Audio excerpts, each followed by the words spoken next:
Oh Did I my know? goodness. Did I have the knowledge behind it? Not really. Did I have an inkling? The university. How did I find out? I found out. I found out. Actually, Marshy had me doing certain projects that helped me to find out. Oh, really? I see. So, like, he was working on the Gita. Uh-huh. So he finishes the Gita, and then I get the technique. Mm-hmm. So the beauty behind it was the integration of knowledge and experience. Except for me, it was experience and knowledge more. I see, okay. Very soft, very gentle. Another one that came up, and he constantly put me to schoolwork, to getting a next higher degree. Oh, So where okay. others could go to India, become TM teachers, yada, yada, yada, you get your master's degree now. You get your PhD now. So you're very much brought up in that kind of scholarly way. And by him. Yes. My mother thought I was just going to be a nun, so she didn't care. Oh, wow. So he was my second father in that regard. Wow. So your parents didn't even have a plan for you to go to school or anything like that. But it just turned out this is what Maharishi wanted, and so we followed through. And going to UCLA, where Mom and Dad had gone, and where my second sister and her husband met, you know, it was like a family place to go, and I could handle it because of the meditation. I could do okay. Okay, that's what I was going to ask there. Like, how did that shape, you know, your whole spiritual journey? Because, you know, being in education, they kind of, at least traditionally, they kind of take that away from the experience and they make it all intellectual. But were you able to somehow integrate that in? Mine was integrated because, you know, Maharshi explained the power of meditation and the power of that state. And I remember Reagan was president. Oh, wow. And there was a huge riot going on, a student riot, not only at UCLA, but UC Berkeley. All the UC system students were rioting at that time. And I said in my mind, if what Maharshi says is true, I am going to go there and meditate. So they were down, not at Royce Hall, but further down at the hi little bug, at the gym area, and I was up on the steps watching the anger and the protests and everything going on. My goodness. And I just simply started to meditate. And within about 10 minutes, the whole thing settled down. People started to go home. There was no more riot. It was just back to being a peaceful coexistence, you might say. So I went, okay, I'm done. I go and take the bus 40 minutes to get home. And after I left, the security, the National Guard came. And they came on. They shot a pregnant woman. It all started up again. So the value behind it is peace there when you meditate. Right. But it stops as soon as you leave. Yeah. So that was hard. That's incredible. I mean, that's a big part of what they talk about here, and is like this coherence that, you know, when you're able to build that within yourself, it has an effect on the outside world. And they coined it in the movement, they call it the Maharishi effect. But I think it's also so much bigger than that, you know, in terms of just like, you know, one person, of course they can affect an area like that, but maybe you could go into like a little more detail on like Maharshi came as the one who could effect the change, but it wasn't until later that he said, in order to create what I can create, we need to have the groups to create the same effect. Yes. So that's why it developed into what it is today. But at that time, we had no knowledge of that. It was it was still being introduced. Jerry Jarvis and his wife Debbie were the head of the Sims group. My parents, my dad was the treasurer of SRM. This was sweet. Dr. Hislop was the educator, and he was the president of SRM. But then he went to Satya Sai Baba afterwards. So, and then Charlie took over, Charlie and Helen, who everybody knows, the Lutzes. And my dad moved into being the president of the International Meditation Society. And my mom, this was in 66, was like the primary initiator. Really? We didn't have the same regulations that we have now. I see. So she would initiate 20, 30 people at a time. Wow. It was a little Oh, different. my A little goodness. bit different. Now you don't do that. Yeah. But then she could do that. So she initiated 5,000 in a couple of years. Oh, man. He called her Mother Olsen. I mean, just even imagine the kind of impact or the karma that you could say that is generated. Yeah. I lived in it. My mother was his Mother Olsen, and he would refer to her as my Mother Olsen. Oh, and later, when we found what he was referring to, she was his mother in another life, but that was still coming over. So I didn't go into that. I don't know if I should, but I should I? Maybe you want to hear it. It needs to be recorded. Yeah. Squaw Valley. I forget how old I was at that time, 1969, 70. Okay. 55 years ago. Yeah, something like that. I was there with Mom and Dad, you know, and Marcy was trying to separate me out from Mom and Dad at that point because I was more of an elder teenager in college. And I was sort of cleaning his rooms. Really? Taking care of, you know, just cleaning them up. Not intense. And I remember one night, within my head came this message, very clear, because he cut into my hearing. Theresa, come. That clear and distinct. So I went, oh, I got to get there. Oh, he had a meeting place where he would meet with people. So it took me maybe 5 minutes to get to that location. And Walter Koch, who was an engineer, was there. And Walter and his wife, Ray, were very close to Marshy because of Walter's science background. And Walter was there, and I was there, and that was it. And my sister Tina had just gotten married. We had all these pictures. I was the maid of honor in this lovely yellow polka dot dress, yellow dress with tiny white polka dots. Oh, my goodness. Hair was longer, and that was only the one picture of me, right?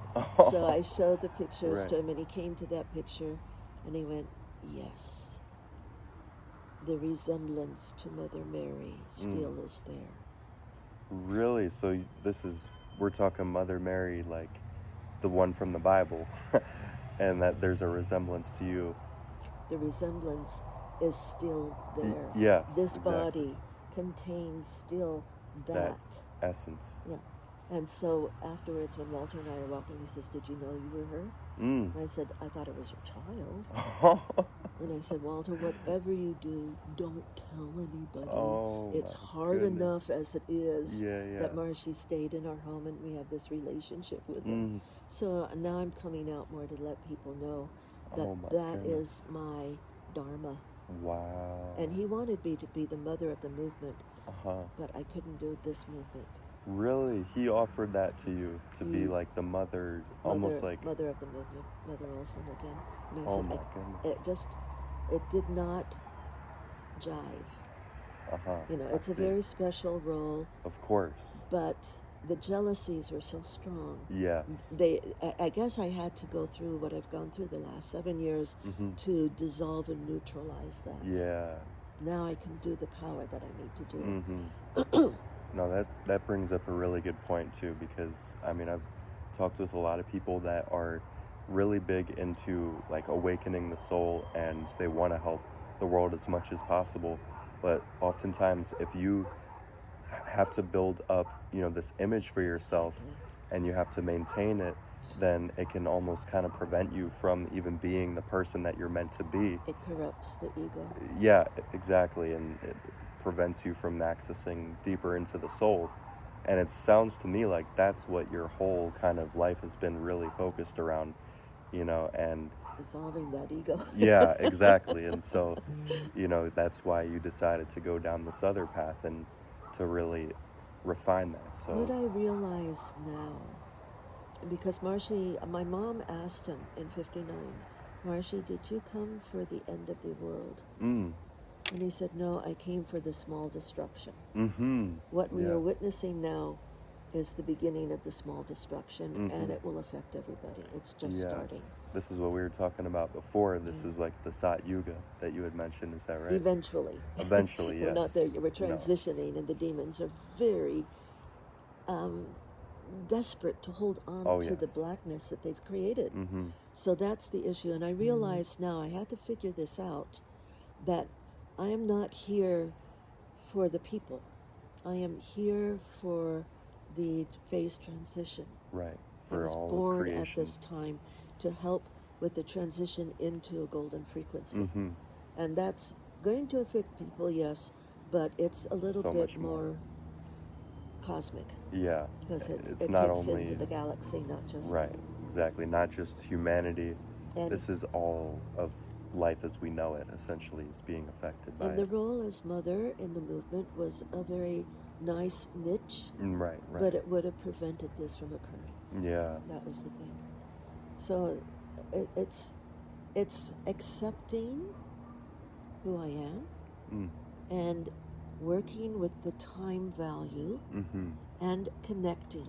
And I've been very fortunate after Marshi's teaching to meet another guru who he calls himself a practical guru. Really? He wears my jeans. goodness. He wears black. He, has been in the U.S. for 20 years, so he knows our value systems. He's from Tamil. Tamil is the South Indian approach, which is a little bit more ancient than the Vedic approach, actually. And so South I've learned. Indians. Yeah, that's where I heard a lot of this originated from South India. Yeah, and I've learned so much just in the few short years that I've had a chance to take the courses. Am I talking to him? Not this way. Right. But consciously, yeah. And sometimes I get scoldings. Right. And sometimes I don't. He knows exactly what happened to me with Maharishi, and he took me in anyway. Wow. And that meant the world. It meant the world. See. No rejection unless I break the rules that they have going. And that was hard. I got you, yeah. It was hard. So this person kind of took you in as like a mentor? A friend of mine told me about these courses that he offers. Some of them are free. Free courses. After the TM movement, which are $10,000, $20,000, free. So I went, And then his mystery school courses that I've been taking have given, they lasted for a year. And every week we would have informations given to us, and then every month we would get access to more mantras. Wow. One of the mantras, I'm going to break it, I apologize, was Aham Brahmasmi.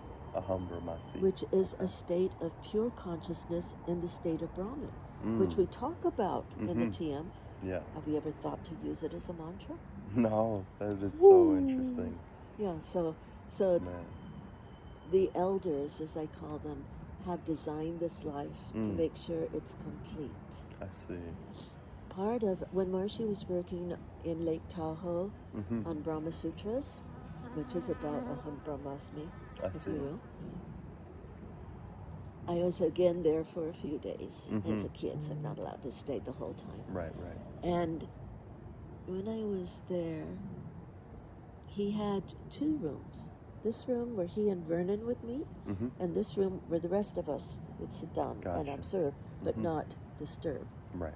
And on the day that he was announcing the completion of Brahma Sutra, through the chimney came this invisible presence. And as it went by me, down on the ground, tears pouring out of my eyes, because Vedavyas had come to greet Maharishi on the completion of this project. And Maharishi began to talk to him after that.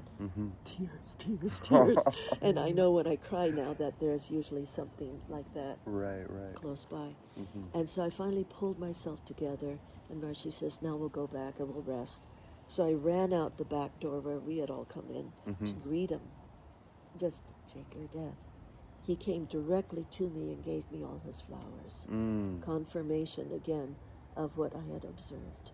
Wait, Who, Maharishi gave you the flowers? Maharishi gave me all his flowers. Wow. Not a rose, not this. Right. All of the flowers. That because says I was a witness, an observer to Veda Vyas coming to Maharishi. Veda Vyas, huh? This Yeah. is so interesting. Like I'm so surprised that they don't really like make mention of this, but I mean, I would love to know what this Veda Vyasi is, like the essence behind. He's an what you would immortal. call. He's one Okay. of the 11 immortals. Mhm. He was one of the rishis, Mm. and he wrote the Brahma Sutras, and the different Oh. parts of the Veda I see. came through him. Mhm. Agastya did different parts of the Veda. Those are the Gotcha. two that I know about. Mhm. And there are like seven rishis, I think, like this. Yeah. I've heard of the 7 rishis. 7 immortal rishis. Mhm. And they gained immortality. Oh. But when they are mortal, okay, this comes into the next beautiful experience Yeah. I have. When we were learning the cities Mhm. in Interlaken, I had told Maharishi, he asked me at 19 what I wanted from him. And I said, I wanted to gain CC and go on. And Cosmic consciousness you're referring to. Gain to cosmic consciousness, maintain cosmic consciousness, and go on. I didn't want to be stuck there. So Maharishi gave me the courses of the advanced levels. Oh, I and see. on the city course, here comes another one. On the city course in Interlaken, when we got these cities, one of them at that time was to study disappearing. Oh. So we learned from Gotcha. Patanjali the formula for disappearing. And then my mother passes on the course. And her light body was everywhere. Everybody was talking to her. Oh, my and Lord. this and that. She was greeting everybody. And, I am her receptacle. When Maharishi tells everybody she's going through me, talk about me, talk about me, talk about me. Mother Olsen has died. Yes. Wow. It's that kind of thing. Oh, man. And we were able to release her because we fulfilled her final desires, which is key to releasing the soul from the body and the karmas. What do you want done? How do you want it done? You're free to go. Even if you don't want them to go, you're free to go. Right, Very right. important. So all that took place. I'm home with my sister Tina in Pacific Palisades at our home there. We had moved at that time. And a phone call comes in from a previous boyfriend. I just didn't want to talk to him. I was so tired. So I kept running around hiding because I'm very good at hiding. Oh, and I she see. kept following Okay. me around, and I go outside, full moon. I have on this white cotton robe with little pink polka dots. Oh, You my can't miss goodness. me in the full moon. Right. With that kind of dress, you're saying. Yeah. And I'm sitting there. It was a full-length robe. And I sat there, and I stood there, and I went, I'm going to try that city. So I began to repeat the city. Appearance of body, perceptibility stopped. And I'll just give that much. Okay. And suddenly, in at the third eye, I began to get this light. And you're pointing like a spiral motion. Yeah. Is that how it felt for you? Because it goes in like a vortex or spiral. So I saw this thing moving, and it was a light, and it was a colorful light. And then Tina comes out, and she's looking for me. She's about this far apart. Okay. Yeah, right next to you. And she goes away. Oh, it's just like you just see her looking at you, and then all of a sudden She she's goes gone. away. And I say to Tina, she told the boyfriend she couldn't find me. So I came in and said, did you see me? And she said, I thought you were hiding in the closet behind you. Oh, man. When I went back to Interlaken and Maharishi asked for experiences, I told him this. Oh, you told him about this whole story. Wow. And he said, this is how the immortals walk on earth. So think of Veda Vyas. I As an felt immortal him, like I that. did not see him. This is how they walk. They use the disappearing sutra. Wow. And those who are awake, the riches seek them out. Yes. The Vedas come, the immortals come, and one has awareness of them. Maybe not seeing them, but awareness is there. Right. So the awareness kept expanding and expanding and expanding.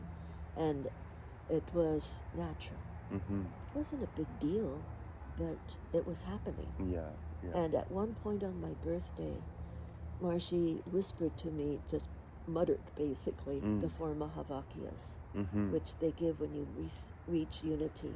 Oh, I I am see. this thou art, that everything is, that alone is. Wow.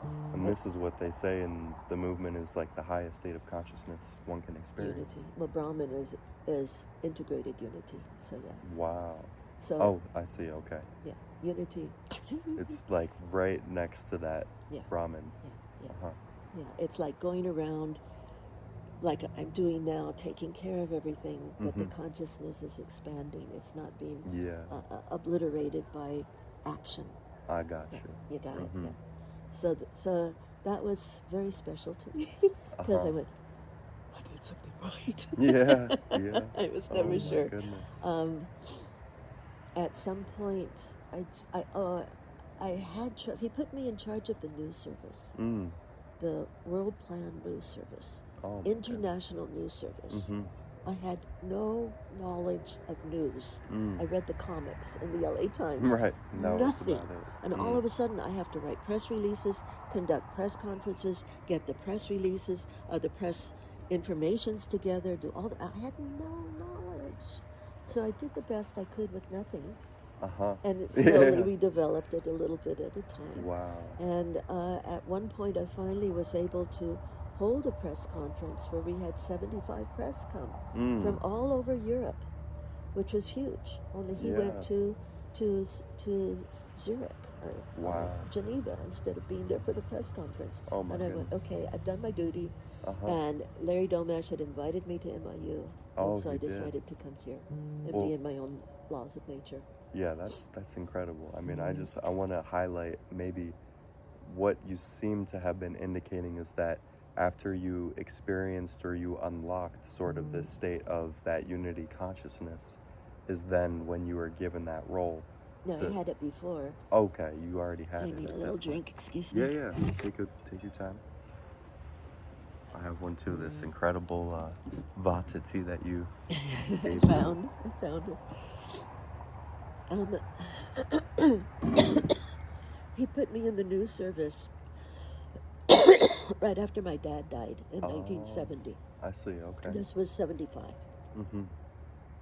Oh, okay. So you had already at that point, this was like something that you had experienced for a while and it wasn't necessarily like what I experienced was I knew nothing. I didn't know how to do it. People were upset with me doing it. They said, Marshy, we could get other people in, yada, yada, yada. I just felt like a total failure. But I didn't have any education. Right. You know, and I learned when he brought other people in. And I remember this one gentleman came, John something, I forget his last name, I apologize for that. And he was coming from The Guardian in UK. So he knew how to write. And at this one point, he and I were with Marshy in the private meeting room, and Marshy looked like he fell asleep. And John was going to stop, and I said, no, keep reading. And then Marshy came out, and he said, what should I do? And he says, go ahead and print it. And John came out, and he said, he didn't hear anything. And I said, he heard every word. The body was asleep, but the consciousness was there. Yeah. So you're fine. So I always had that system. The others had the activity system. Gotcha. And others had the bhakti system. It wasn't necessarily bhakti. I was not bhakti. I was an old soul, awakened. Even with the yoga, with the Patanjali Yoga Sutras, he was experimenting what to do, and he let us do the one for knowing our past lives. Oh, it's in wow. there. I see, okay. I went back to Neanderthal woman, being dragged by my hair, and I would never dream of having that done to me, ever. Of course. So I knew it was real, and I went through various lives in the process. Oh my and goodness. each one, the sanskara is the moment of death. So Roman soldier with the spear in me, you know, things like that. And then I turned my attention here, and I could see this girl's past lives. Wow. Turned my attention here, I could see this girl's past lives. Oh my goodness. So once you activate the sutra, it's cosmic. I see. Cosmic. Well, this is like, I mean, just blowing me away right now. But this is the whole next part I wanted to get into, is like how all these experiences have like shaped you as a person and your overall perspective and your worldview. Like how this has really brought, a new lens or a new perspective on life. Absolutely, And what that's absolutely. really meant for you. I don't fit. Yeah, I see. Definitely not into any box that you could say a mainstream society I would. mean, I was able to get my PhD and my master's in Vedic psychology at MIU. My first professor who brought me in, he wasn't there. And he still regrets that he brought me and Henry Hertzberger in. But when David O.J. took over, David Orton Johnson, Yeah. he understood my soul. And so because of that, I could trust him. Okay. And we brought out the first scientific research on Maharshi Gandharva Vedic music, on the psychophysiology of the Western individual. The music you grew up listening to, teenager, always the most therapeutic music you could ever listen to. So here we go into the mental health institutes, playing Gandharva Vedic music to these mentally disabled individuals who return to normal behavior. Oh my goodness. But it's an immediate effect. So as soon as I left, it faded away. I see, yeah. That's incredible.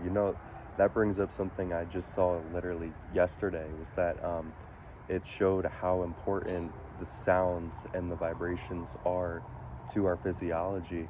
And it showed a video of a child that was like crying uncontrollably, and then the parent played a gong that, like one of these traditional Chinese gongs, and then as soon as it made the sound, the baby just like all of a sudden stopped crying. And it was like a demonstration to show like what the power of those cymatics can do. When my new teacher chants, and he goes through chanting to come into the absolute, my 5 cats will come into the room, lay down on me or on the bed, listening to him. Really? When he finishes, out they go. But they come in for the Vedic chanting, or the Tamil chanting, and so I'm learning how to interact. There's a city for how to talk to Leela over there, who's enjoying the taste of, she's over in the bushes. To be able to talk to animals, you're saying?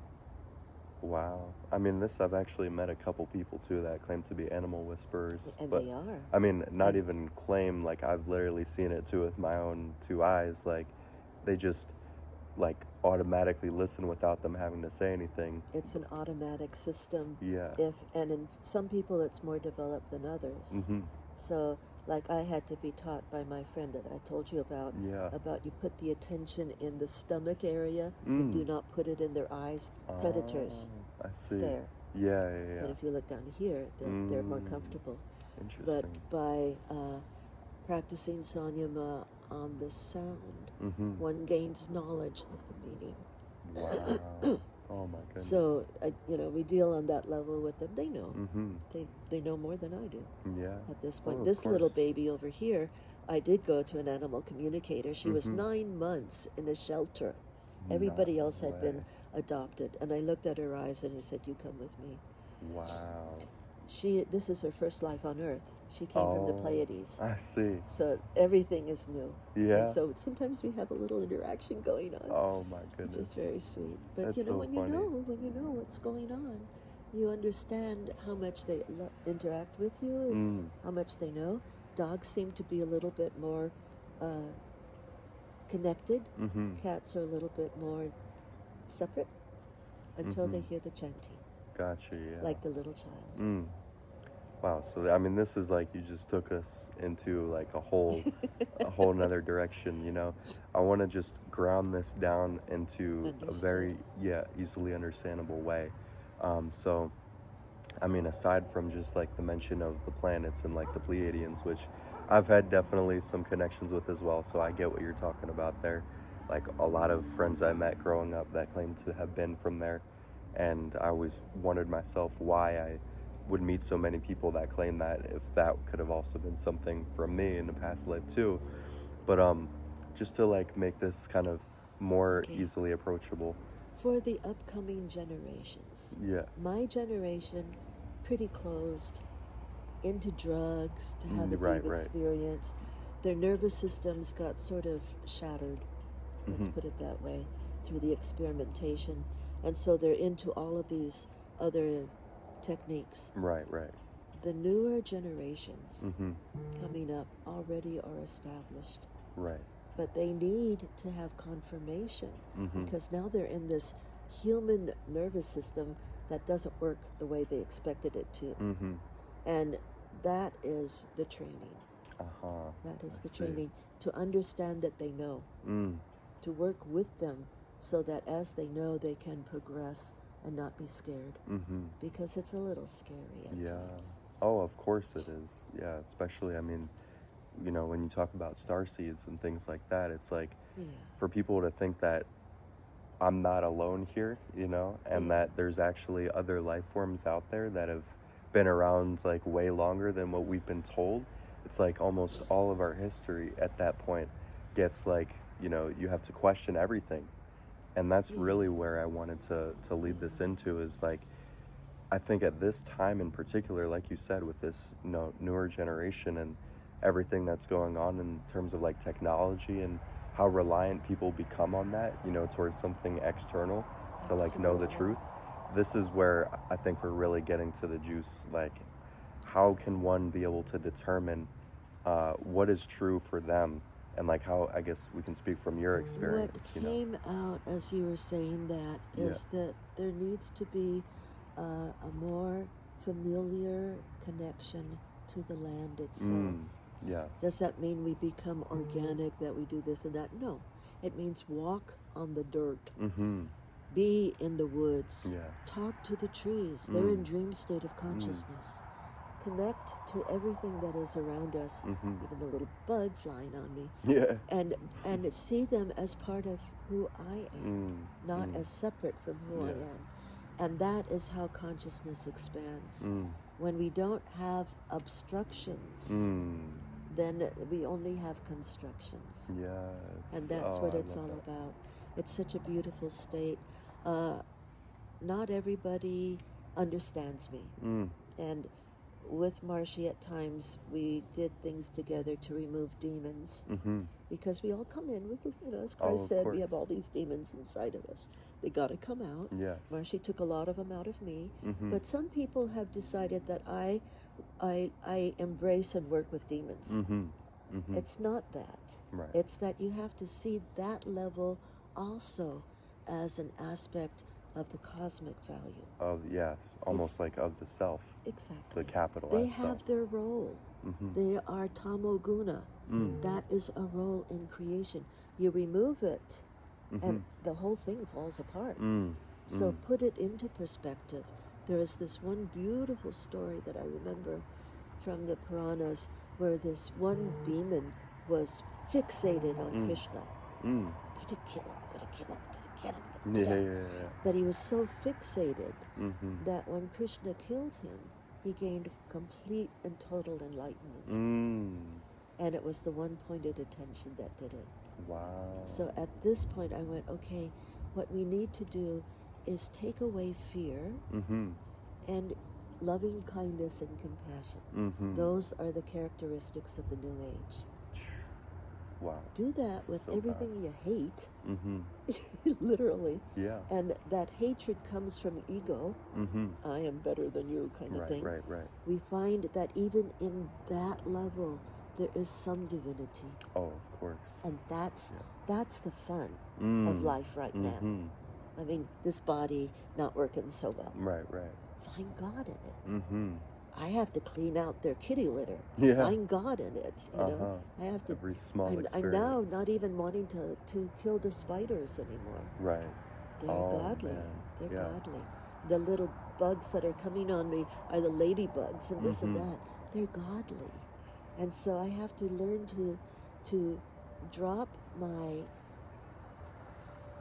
judgment quality of intellect and simply surrender into loving kindness. And Oh when my that goodness. happens, something does completely change us. Yeah. It's very, very beautiful. And that's what these children will be living in. Oh my goodness, that is so beautiful. So Like, if we can teach them that, yes, then we've done our duty. that's really what we're here for. I see. Yeah, I gotta unpack that for a moment because what you just said was so profound. And the one quote that really stuck out to me that just, I think you hit the nail on the head. When you get rid of the obstruction, the only thing that comes out is construction. So learning how to remove those blockages, it's not about like trying to add all these different things. Right. Sometimes it's just about more purification, which is like simplifying the process. Take a deep breath and go, okay. Yeah, It's exactly. it's not up to us. Mm-hmm. We always think we have to do this. Right. We have to develop this. We have to create new theories of physics. We have to go here. We have to go there. Stop the we and let the creation be. Stop the we, let the creation be. I love it. I look at it as like unpacking the layers of an onion. Yeah. You know how like Marcia used to say that too. Yeah, because like I feel like as children, at least this is what we're taught as well. Like children, they're brought into this life just with a pure state of consciousness, you know, which is ultimately what we're wanting to get back towards, right? So it's only through the conditioning or the programming of society that we take on all these extra layers of like a conceived notion of what life has to be like, So how we beautiful. need to show up, or Yeah. you know, to fit into some expectation from society. And so then we come in and we feel like we have to mold ourselves instead of being able to shine the brilliance of who we really are, you know. And then it's by putting all these labels that we then lose touch with the true self, you know, because the true self has no labels, it has no limits, it just is. Exactly.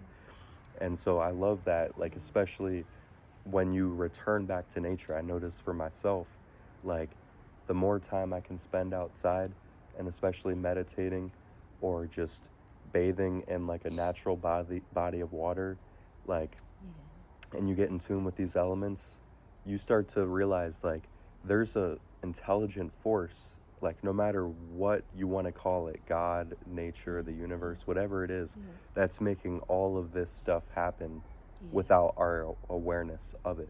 You were born that way. Yeah, exactly. Like, I'm saying you were born that way. oh That's yeah, why I feel like know this. yeah, I was gifted in a sense to have that, you know, that intelligence. That your intelligence wasn't obfuscated Right. through birth. Yeah. You're allowed to maintain. Absolutely. Not everybody gets to do that. No. Yeah, many times we're born with a completely clean slate. Other times we have certain little like hints, or what I like to call like their free samples. Yeah.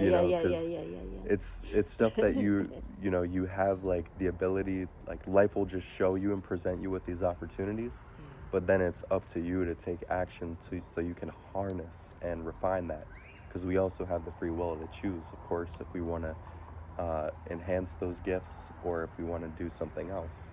But the love of creation is that it's all perfect in the Creator's eyes. One thing that it would be useful for everybody is if they can get their Vedic astrology done, they can find their Dharma, their duty in life.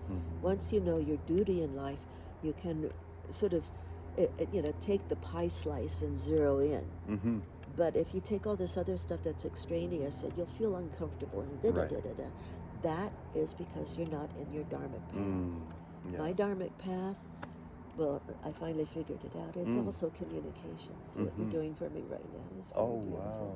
So we're in it. Yeah, we're doing it. It's funny because I've had the same thing, actually. Like, always told to me, like, your voice just soothes and calms people, and you would be perfect for, like, leading meditations or just some message to bring, like, more coherence and balance and peace. And people always say that to me, and I'm like, I know that this is something that it may come across like, oh, you know, I'm just always in that peaceful state, but like there's a lot of work that goes into that, you know, behind the scenes, and oftentimes people only see what, you know, is right in front of them, and they don't get to think about what are all the things that someone had to go through in order to achieve that level of peace, you know. And coherence, as taught here, is a superficial level.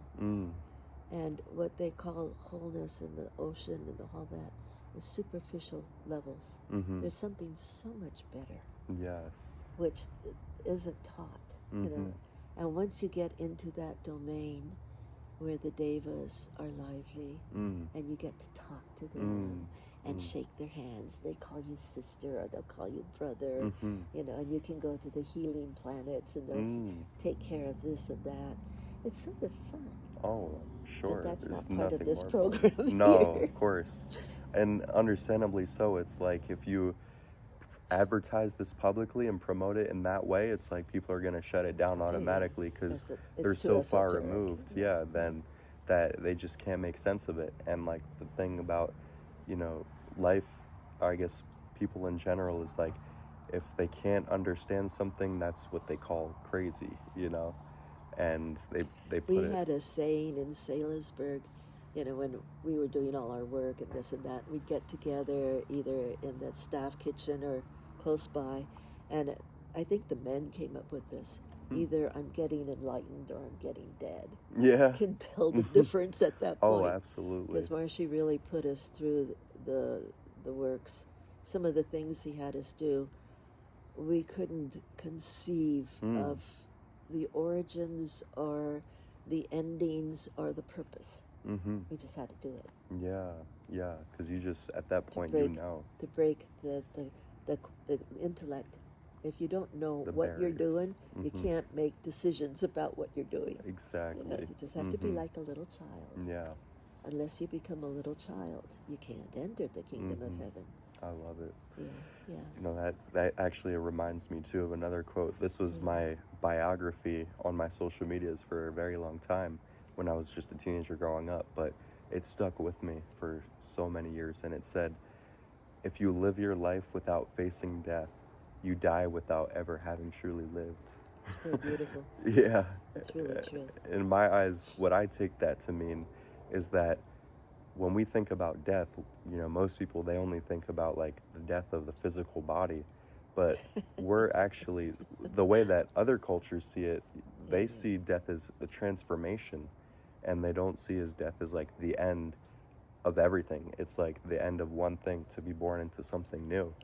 So it's like when they say that, you know, facing death, it's like facing change and transformation, and how that's really the only constant that actually exists, you know. And it's such a beautiful thing. I mean, my Jyotish, my original Jyotish, some of the pundits were concerned about telling me because they didn't know how I would take it.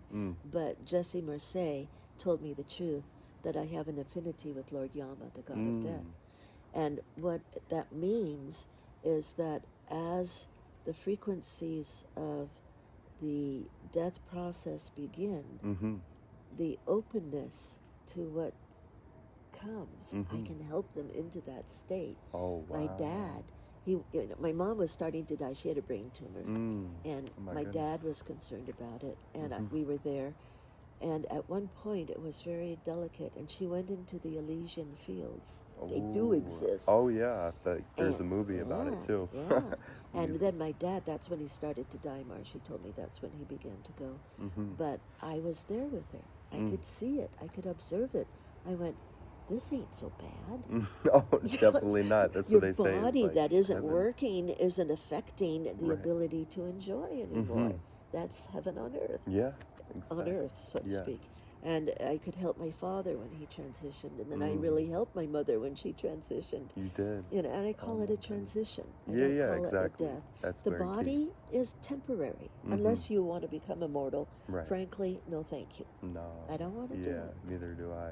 There are people who want to do it. I don't want to do it, and I'm happy being who I am.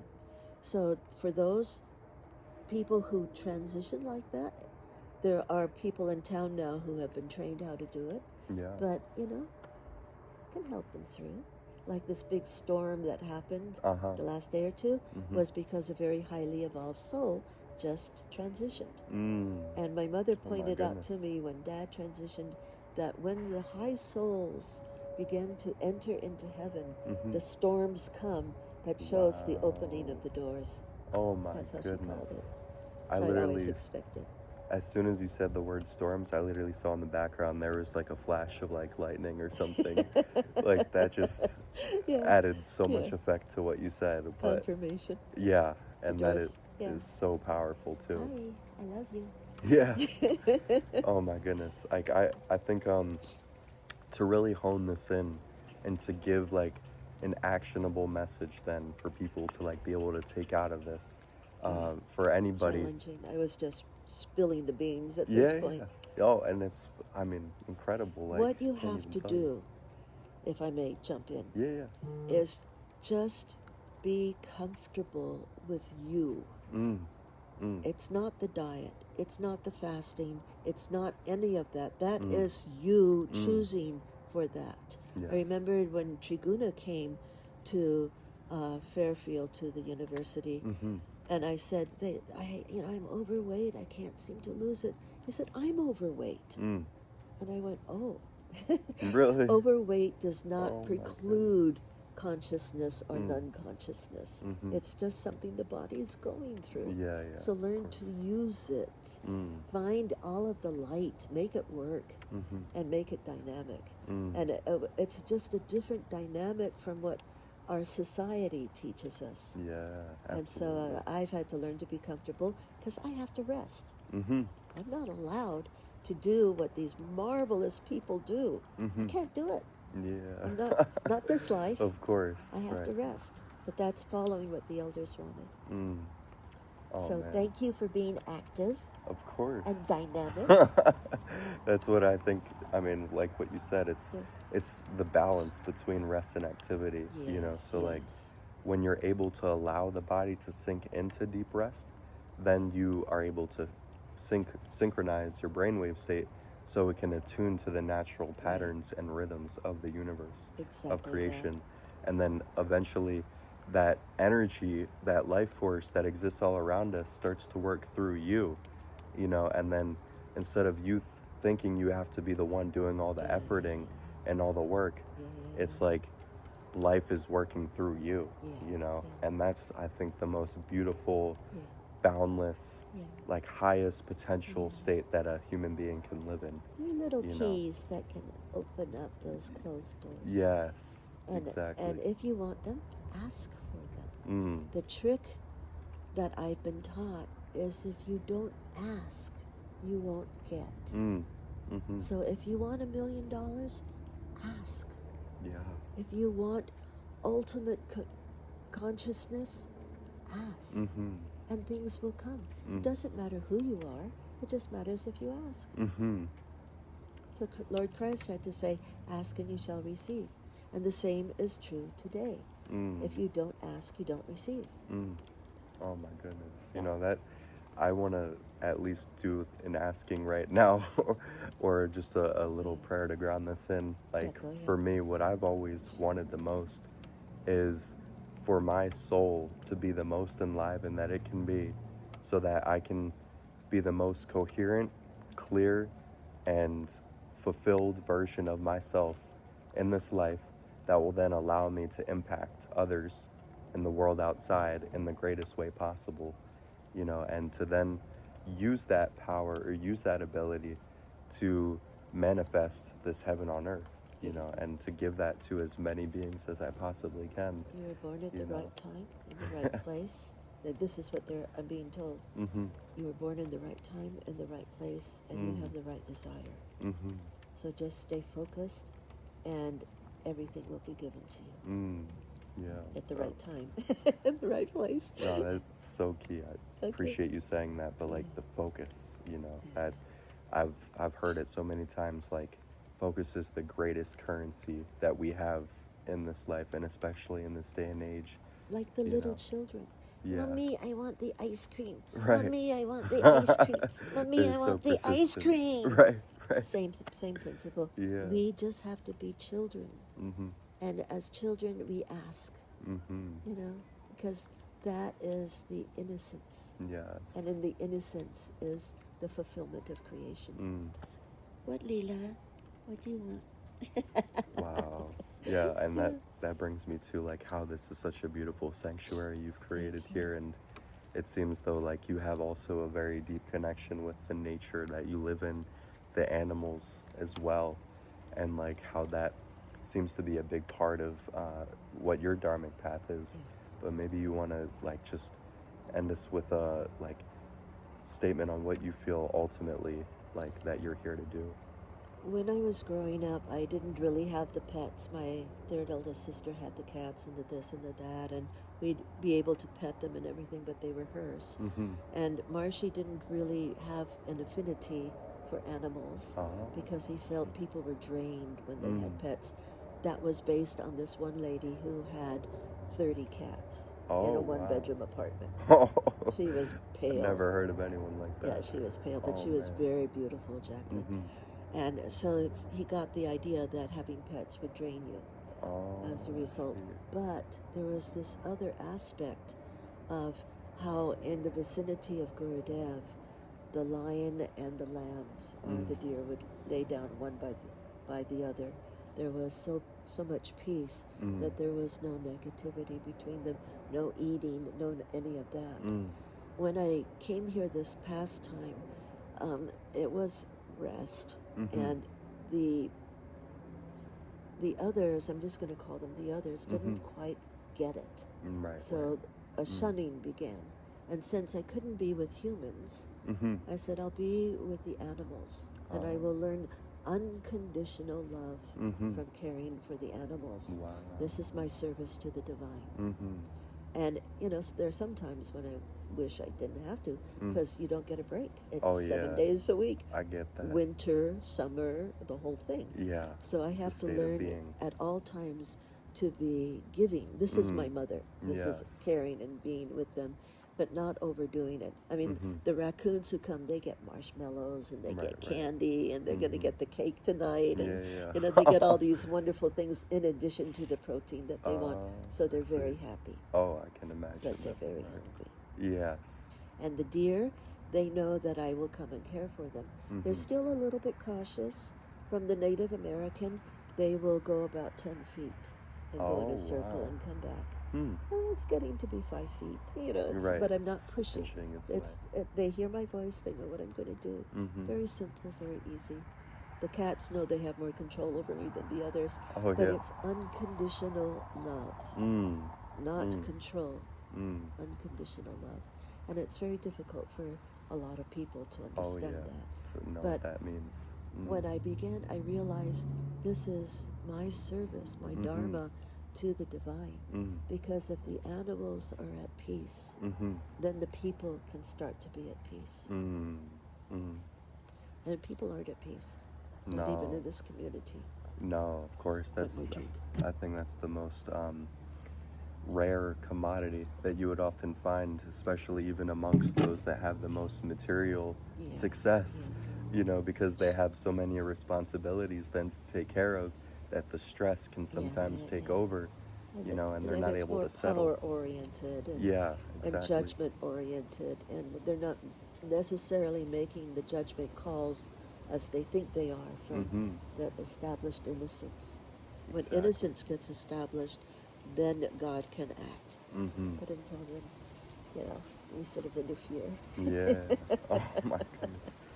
Well, this has just been like beyond what I could ever possibly begin to tell you. Like, just so incredibly grateful for these insights you shared. And that last part, I think we should just like leave off with this and just get this essence out, because you went into so many different areas of like how to build true awareness, how to tap into the soul, what your real gifts are, your dharma, you know, how to know what your overall mission is here in life, and it's really to embody that. It's in me.